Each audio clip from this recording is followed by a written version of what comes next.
Hello दोस्तों, तो आज हम लोग अपने प्लान को डिस्कस करेंगे कि हमें एग्ज़ाम में कैसे प्लान के अकॉर्डिंग हमें प्रिपरेशन करनी है, कैसे हम एग्ज़ाम का प्रिपरेशन करेंगे। देखो एग्ज़ाम में करना कैसे है, इसके लिए मैंने एक वीडियो बनाया जो आपको आई बटन पे क्लिक करने पे आपको मिल जाएगा। ठीक है कि एग्ज़ाम के टाइम पे जैसे ही आप एग्ज़ाम में बैठते हो उस समय आप कैसे चीज़ों को करोगे, उसके लिए मैंने एक वीडियो बना के डाल दिया है। ठीक है, बट आज हम ये पढ़ेंगे कि आज से लेकर के और नेक्स्ट जब तक एग्ज़ाम नहीं होता है तो हमारे पास क्या प्लानिंग है और उसको कैसे हमें अप्लाई करना है, इस चीज़ को हम ध्यान देंगे। ठीक है, तो हम स्टार्ट करते हैं। दिया गया है प्लान फॉर एग्ज़ाम।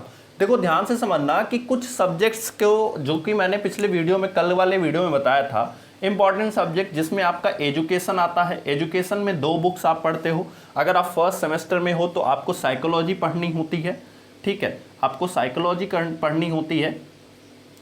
उसके बाद आपको दूसरी एजुकेशन की जो बुक पढ़नी होती है वो टीचिंग एंड लर्निंग की बुक होती है, जिसको आपको पढ़ना होता है। ये फर्स्ट सेमेस्टर के लिए। ठीक है, अगर आप थर्ड सेमेस्टर में हो तो आपको इवैल्यूएशन यानी मापन और मूल्यांकन की एक बुक पढ़नी होती है, इवैल्यूएशन की बुक पढ़नी होती है।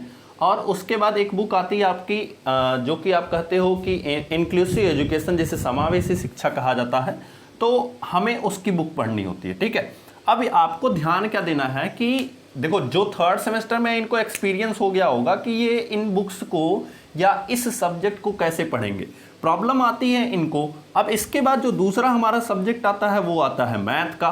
ठीक है, मैं अभी फर्स्ट और थर्ड का ही क्यों डिस्कस कर रहा हूं दोस्तों, फर्स्ट और थर्ड का ही क्यों डिस्कस कर रहा हूं, उसका सबसे बड़ा रीजन है कि पहले एग्जाम आपका यही होगा।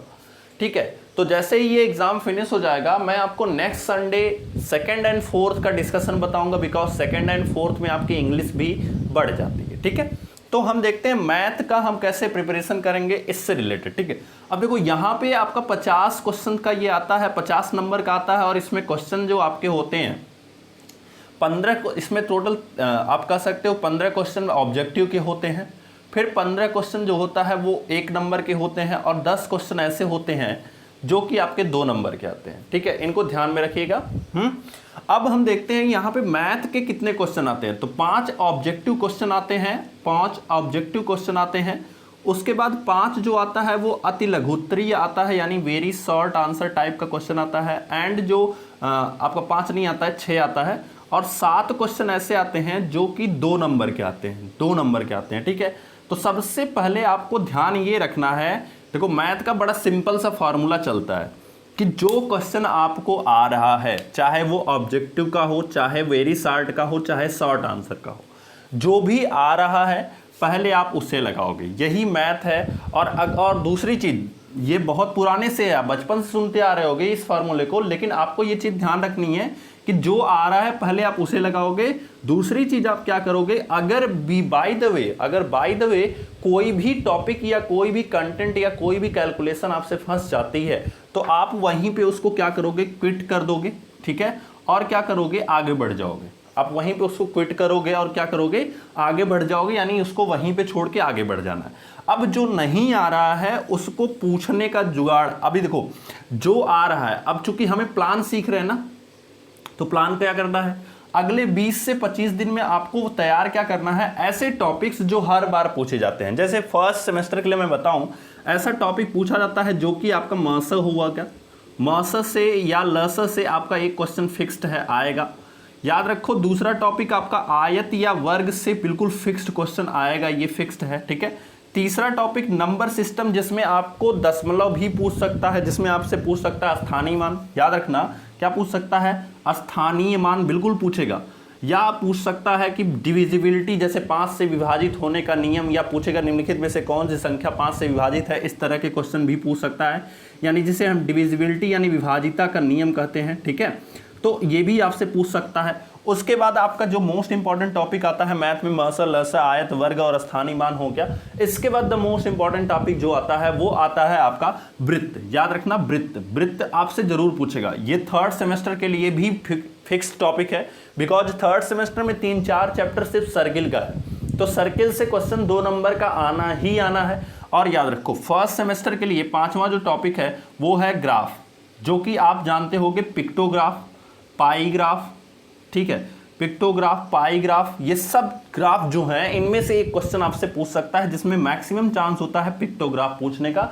पिक्टोग्राफ क्या होता है, आपको डिस्क्रिप्शन बॉक्स में लिंक मिलेगी मैथमेटिक फर्स्ट सेमेस्टर की, वहां पे जाइए। आपको मैंने पिछले 4 ईयर के क्वेश्चंस को सॉल्व कराया, आपको आइडिया लगेगा। क्वेश्चन पेपर देखिएगा, कंटेंट देखने की जरूरत नहीं है, आपको खुद आइडिया लगेगा कि हमें कैसे पढ़ना है, क्या पढ़ना है। क्लियर। अब इसके बाद आती है एजुकेशन की बारी। तो देखो एजुकेशन में बहुत फिक्स क्वेश्चन आते हैं, जैसे आप याद रखो 2-3 साइंटिस्ट को, जैसे आपके पियाजे हो गए, इनसे फिक्स क्वेश्चन आएगा। इनके कंटेंट को याद करो जिसमें रटा रटाया सा कंटेंट है। इनका 4 अवस्थाएं इन्होंने दी थी, उन चारों अवस्थाओं का नाम क्या क्या है ये याद कर लो। उसके बाद बात आती है पियाजे के बाद आपके वाइगोत्स्की भी पूछे जाएंगे, वाइगोत्स्की भी पूछे जाएंगे, ठीक है। उसके बाद आपके पूछे जाएंगे कोहल वर्ग, ठीक है। उसके बाद आपसे पूछा, देखो साइंटिस्टों को मैं क्यों बता रहा हूं, क्योंकि इन्हीं के सिद्धांत हैं और इनके सिद्धांत को ही वो सब पूछ सकते हैं। तो जरूरी नहीं है साइंटिस्टों को ही पूछ ले, इनके सिद्धांतों को भी पूछ सकता है। तो आपको इनको तैयार करना है, ठीक है।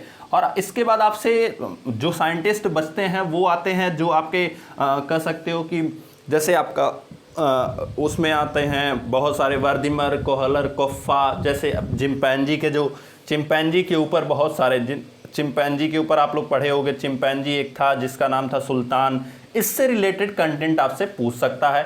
फिर हम लर्निंग पे आते हैं, तो सीखने के ऊपर बहुत सारे सवाल पूछ सकता है जिसको आप जाके पिछले ईयर के जितने कंटेंट है, हालांकि मैंने भी इसको सॉल्व कराया है, आप डिस्क्रिप्शन बॉक्स में साइकोलॉजी का नोट्स देख सकते हो जाके, तो मैंने सॉल्व कराया है। वहां पे आपको आइडिया लग जाएगा कि इस साइकोलॉजी को कैसे हैंडल करना है, ठीक है। चूंकि हमें एग्जाम के लिए तैयार करना है इसलिए हम कंटेंट नहीं पढ़ सकते हैं, पिछले ईयर के क्वेश्चंस को ही देख के काम चलाना पड़ेगा आपको। और उस टाइप के बहुत सारे क्वेश्चन आपको खुद ढूंढ करके लगाने पड़ेंगे। आपके पास बुक्स होंगी, बुक्स नहीं है तो मैं आपको रिकमेंड करूंगा कक्षा 6, 7, 8 की एनसीईआरटी उठाओ, उसमें मसा और लसा का चैप्टर दिया होगा, पूरा चैप्टर लगा डालो।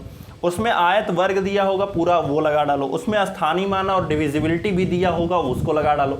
थोड़ी मेहनत करोगे तो आपको समझ में आएगा, क्योंकि मैथमेटिक्स का कोई फिक्स्ड क्वेश्चन नहीं होता है कि हमने पियाजे को रट लिया तो पियाजे अब इससे बाहर तो आ ही नहीं सकते हैं। तो इसीलिए हमें ऐसी संख्याओं का ध्यान भी रखना होता है। और स्पेशली मैंने स्थानीय मान का और डिविजिबिलिटी, स्थानीय मान का वीडियो पूरा का पूरा मैंने बना के डाला है, आप देख सकते हो वहाँ पे जाके फर्स्ट सेमेस्टर मैथमेटिक्स के लिंक में, ठीक है।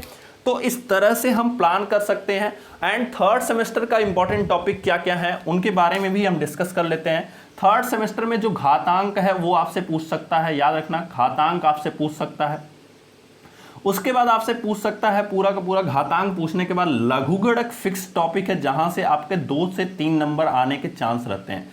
लघुगणक पूरा बहुत अच्छे से तैयार करो, लघुगणक और घातांक। हमने थर्ड सेमेस्टर के भी चारों पेपर यानी पिछले 4 साल के पेपर जो है वो मैंने करा दिए हैं, आप डिस्क्रिप्शन बॉक्स में लिंक मिलेगी उसको देख ले सकते हैं।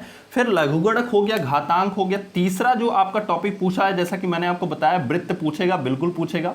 चौथा टॉपिक आपसे पूछेगा जो मैंने 3D बताई है, जैसे 3D में क्या पूछेगा, बेलन, शंकु, ये फिक्स क्वेश्चंस हैं, जहां से मैं बता रहा हूं ये फिक्स क्वेश्चन है, ये आएंगे ही आएंगे, इनसे बाहर आ ही नहीं सकता है। तो इतने अगर टॉपिक आप ना तैयार कर लेते हो। एंड पांचवा जो सबसे मोस्ट इंपॉर्टेंट टॉपिक आपका आएगा वो आएगा किसी एक चीज को ड्रॉ करने का। जैसे आपसे पूछ सकता है कि 2 वृत्तों से होकर जाने वाली स्पर्श रेखाएं, ठीक है, तो ये होकर जाने वाली। दूसरा क्वेश्चन पूछ सकता है कि तिर्यक स्पर्श रेखा। तो इन दोनों में से एक क्वेश्चन आपका फिक्स्ड है, ये मैं गारंटी देता हूं, दोनों में से एक क्वेश्चन फिक्स है। या ये पूछ सकता है कि किसी वृत्त के बाहर एक बिंदु स्थित है, इस बिंदु से होकर जाने वाली स्पर्श रेखा खींचिए। तो ये 3 टाइप के क्वेश्चन आपके बताया हूं मैंने, जो कि आपसे पूछ सकता है। थर्ड सेमेस्टर का पूरा मोस्ट इंपॉर्टेंट टॉपिक होता है, तो इनको ध्यान में रखिएगा। आप सब लोग अच्छे से तैयारी कीजिए, इससे बाहर कुछ नहीं आएगा। बाकी इंक्लूसिव एजुकेशन आप सब लोग अगर पढ़े होगे, समावेशी शिक्षा का मतलब यही होता है कि किसी भी बच्चे को, चाहे वो लंगड़ा हो, लूला हो, किसी भी तरह से उसको दिक्कत हो, चाहे जिस तरह का बच्चा हो, उसको एक सामान्य कक्षा में ही पढ़ाना समावेशन का मतलब ही होता है, चाहे जिस तरह का हो उसको समावेशित करना सामान्य लोगों के साथ, वही समावेशी शिक्षा कहलाती है। ठीक है, मापन मूल्यांकन का मतलब क्या होता है? अब हम किसी बच्चे को जब पढ़ा रहे हैं तो उसके प्रत्येक गुण का अध्ययन करना, प्रत्येक गुण के बारे में जानना ही मापन कहलाता है और मूल्यांकन कहलाता है। ठीक है, इसका ये मतलब नहीं होता कि सिर्फ उसका रिजल्ट हम तैयार करके दे दें और उसका मापन मूल्यांकन हो गया, ऐसा नहीं होता है। हम बच्चे के प्रत्येक गुण के, जैसे मान लो किसी बच्चे के अंदर सिंगिंग की क्वालिटी है, किसी बच्चे के अंदर डांस करने की क्वालिटी है, तो वो जो क्वालिटीज है उनका भी हमें मूल्यांकन करना होता है, मापन करना होता है। तो उन सारी चीज़ों को ध्यान में रख करके जब हम क्वेश्चंस को, या कह सकते हो आपके पेपर को जब हम पढ़ेंगे तो आसान होता है, बिकॉज आपके पेपर में साइंटिस्ट कम है, यहाँ फर्स्ट सेमेस्टर में बहुत ज़्यादा हैं, सो इसलिए साइंटिस्ट को पढ़ना बहुत इंपॉर्टेंट हो जाएगा। आपके पेपर में साइंटिस्ट नहीं है, इसलिए अगर आप थोड़ा सा भी प्रेजेंट ऑफ माइंड यूज करोगे क्वेश्चंस के साथ तो आप क्वेश्चंस कर ले जाओगे। तब तक के लिए थैंक यू दोस्तों, मिलेंगे नेक्स्ट वीडियो में और हम तब पढ़ेंगे सेकंड एंड फोर्थ सेमेस्टर के कंटेंट के बारे में। Thank you so much.